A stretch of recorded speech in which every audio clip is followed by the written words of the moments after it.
So you want to move to Andorra? Great choice. Or maybe terrible choice? We'll figure that out together. Andorra is a tiny country wedged high in the Pyrenees Mountains between France and Spain. It's so small, you could literally drive across the entire thing in under an hour. But what it lacks in size, it makes up for in mountains, tax benefits, and a surprisingly weird government setup. Let's dive in. First things first. Where the hell is Andorra? It's landlocked, completely surrounded by France to the north and Spain to the south. The whole country is about 181 square miles. For context, that's roughly the size of a mid-sized American city. It's the 6th smallest country in Europe and the 16th smallest in the world. You could legitimately get lost in a Costco parking lot, bigger than some towns here.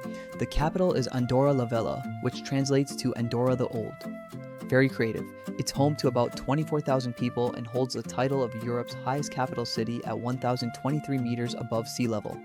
The city is basically a valley surrounded by mountains, with medieval stone buildings squeezed between modern shopping centers and ski lodges. It's like someone mashed up a medieval fortress with an alpine mall. Now, about those mountains. Andorra is all mountains. The entire country is valleys carved into the Pyrenees, with peaks everywhere you look. The highest is Coma Pedrosa at 9,652 feet. There are 65 peaks over 6,500 feet. That's absurd for a place this tiny. It's like if Switzerland and a ski resort had a baby. Winters are cold and snowy. Summers are mild and gorgeous. And here's the kicker. Andorra gets over 300 sunny days a year, so you're getting mountains and sunshine. It's basically nature showing off. Alright, let's talk about actually moving here. Andorra isn't part of the European Union or Schengen, but it's surrounded by France and Spain, so you can enter with just a passport. Easy peasy. But here's the catch. You can't just show up and stay forever. To actually live here, you need a residence permit, and that's where things get interesting. There are two main types, passive residency and active residency. Passive residency is for people who don't want to work in Andorra. Think retirees, trust fund babies, or crypto millionaires. To qualify, you need to invest at least 400,000 euros in Andorran real estate, bonds, or a business. Oh, and you also need to deposit 47,500 euros with the Andorran Financial Authority. Don't worry, it's refundable eventually, plus another 9,500 euros for each dependent. So if you're bringing the family, start adding zeros. You also need to prove you have an annual income of at least 49,500 euros, health insurance, a clean criminal record, and somewhere to live. And here's the weird part. You must spend at least 90 days per year in Andorra. But if you spend more than 183 days, congrats, you're now a tax resident. So it's this strange balancing act of being there enough but not too much. Active residency is for people who actually want to work. You can either start your own business or get hired by an Andorran company. If you're self-employed, you need to set up a company and own at least 20% of it.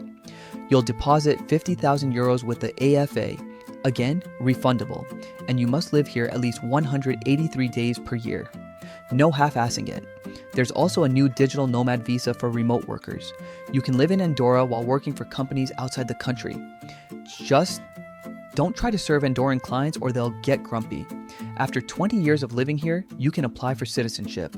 But fair warning, Andorra doesn't do dual citizenship, so you'd have to give up your old passport. That's a big ask. Let's talk money. Andorra is not cheap, but it's also not London or Zurich expensive. It's somewhere in the middle, which honestly isn't bad for a mountain tax haven. Rent is your biggest expense. In Andorra, La Vella, or Escaldes and Gordani, a one-bedroom apartment in the city center will run you 1,000 to 1,600 euros per month. Outside the center, you're looking at 800 to 1,200 euros. A two-bedroom is 1,600 to 2,500 euros. If you're okay with a shared apartment, you can find rooms for 500 to 600 euros. Basically, if you want to live like a college student, it's doable. Food is reasonable. A week of groceries costs about 40 to 60 euros if you shop at discount supermarkets like Lidl. Eating out at a cheap restaurant is 10 to 15 euros. A nicer sit-down meal for two might be 40 to 60 euros, so you won't starve, but you're also not living on ramen unless you choose to. Transportation is cheap.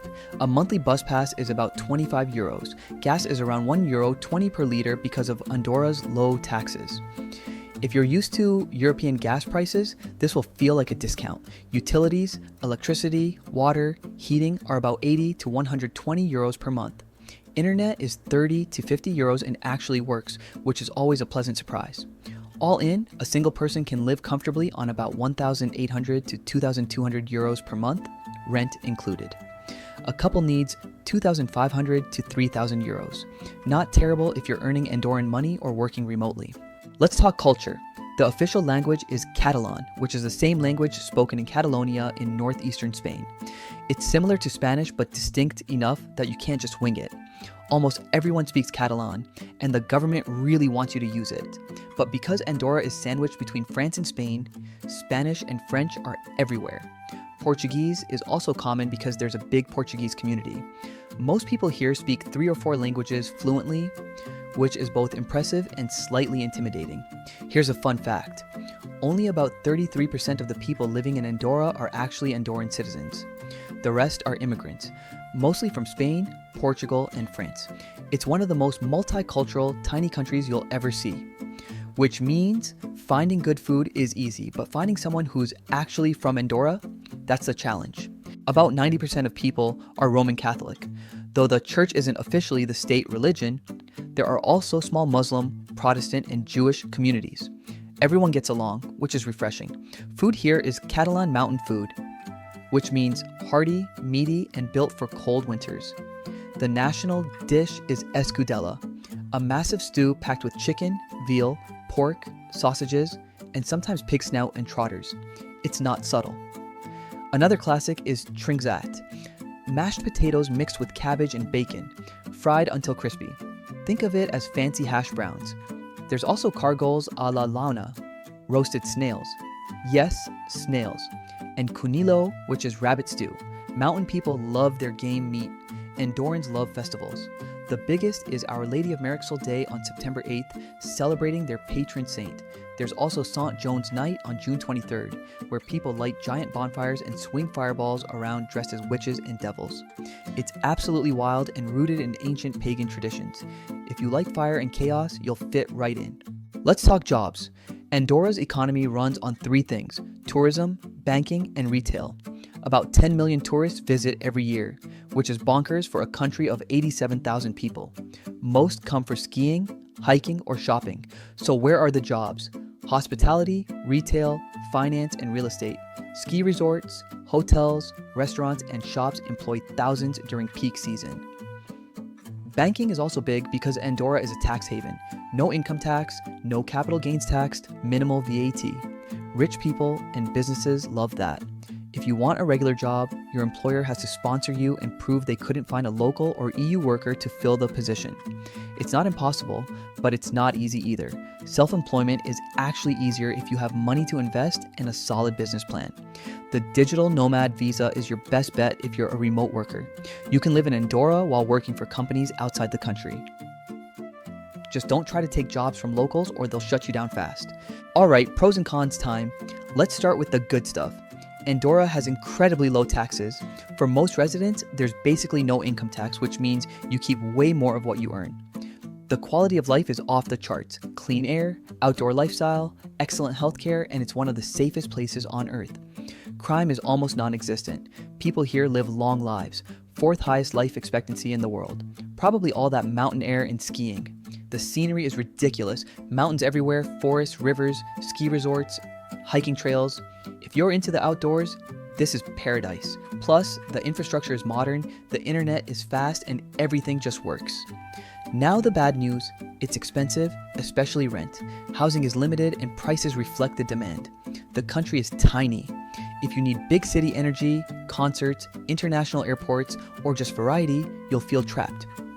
The nearest major cities are Barcelona and Toulouse, both about 3 hours away. The language barrier is real.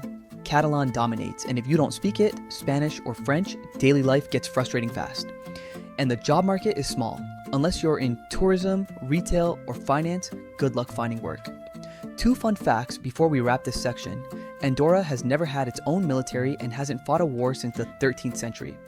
Also, people here live into their 80s on average, so if you move here, you might just live forever.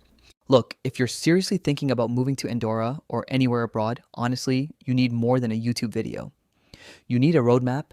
That's why I wrote So Long, Uncle Sam. It's a complete guide to relocating overseas, choosing the right country, understanding visas, managing money, dealing with healthcare and banking, and actually adapting to a new culture without losing your mind. This isn't theory. This is everything I learned from living abroad and helping dozens of people make the same move.